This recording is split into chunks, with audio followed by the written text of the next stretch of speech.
Securitas. Beberapa minggu lalu kita sudah bahas kan ya definisi dari cybersecurity dan di mana informasi itu diproses.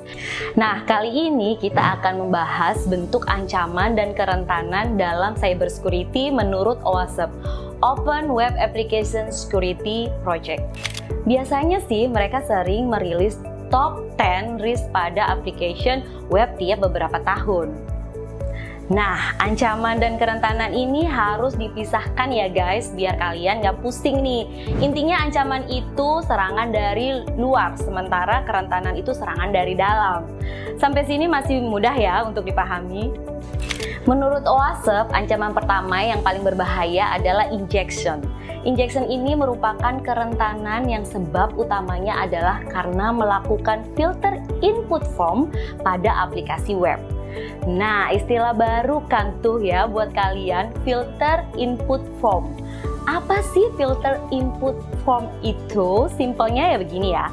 Jika kalian memiliki website yang mengharuskan pengunjung mengisi form, nah hacker mencoba mencuri informasi penting dari form yang pengunjung isi tersebut untuk kepentingan pribadi mereka sehingga ini bisa merugikan bisnis Anda. Intinya, jika ada orang yang ingin menyerang website kita, jika tidak difilter inputnya, nanti dia bisa melakukan injection ke database. Jika filenya berbentuk SQL, maka disebutnya SQL injection. Atau bisa juga melakukan injection ke sistem operasi yang biasa disebut command injection. Nah, bahayanya jika seseorang bisa melakukan injeksi tanpa izin ke sebuah website, tanpa login dan password, dia bisa saja mengubah isi pada website itu. Ya, paling parah sih ya menghapus database pada website.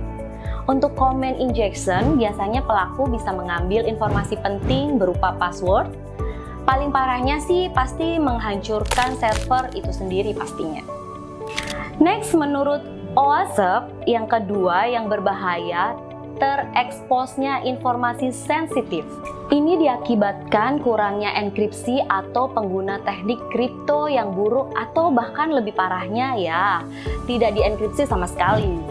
Contohnya untuk akses web, tidak menggunakan SSL atau HTTPS, maka informasi ini akan terbuka begitu saja tanpa manajemen yang baik untuk menyembunyikan file penting. Nah, yang tak kalah pentingnya nih ya, selanjutnya adalah masalah konfigurasi yang sering terjadi adalah pembuat website atau admin jaringan menggunakan konfigurasi default yang username dan passwordnya diketahui semua orang. Ini sangat berbahaya karena bisa merugikan pemilik website.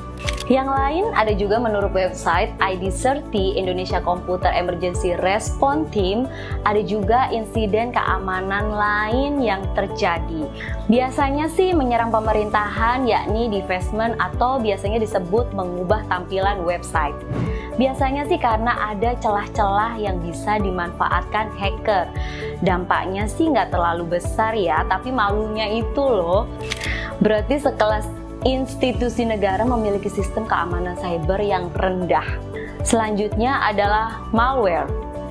Ini nih yang paling sering dibahas karena bisa mengambil data penting kalian untuk dikirimkan kepada server yang memiliki pengendali malware.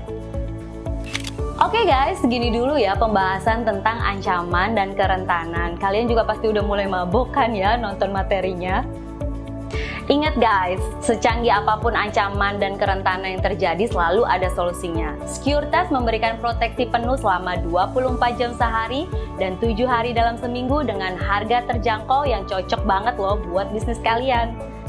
So, jangan ragu ya untuk mengunjungi securitas.com untuk berlangganan dan mendapatkan informasi selengkapnya.